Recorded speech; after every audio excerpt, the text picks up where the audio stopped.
একে একে কোথায় চলে আসছো?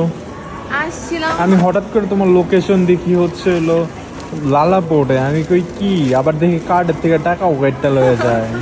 আসছিলাম আমরা পিকনিক করবো না, পিকনিকে খাবারের জন্য তো একটা ব্যাগ দরকার বড়, তাই একটা বড় ব্যাগ নিচ্ছি। ব্যাগটা অনেক সুন্দর, এমন তো না যে খাবারের ব্যাগ, কিন্তু ওইরকম নিয়া বস্তা নিয়ে ঘুরবো, একটু স্টাইলিশ ব্যাগ তো দরকার।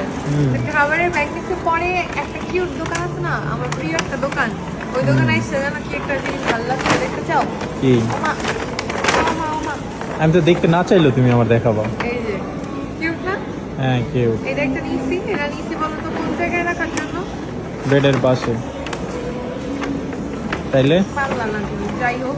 তারপরে এই যে এইখানে চশমার দোকানে দেখি সেল চলতেছে, আমি একটা চশমাও বানায় ফেললাম। বাহ, একা একা সব পারো। একা একা সব পারি, নিহঙ্গতে বলছি আমি, আজকে কোনো ট্রান্সলেটর ব্যবহার করিনি। নিয়মগত কি বলছো? তোমার বুঝলাম, তোমার অনেক শরম লাগে। আচ্ছা, চলো ওকে। বাইরে দিকে যাই।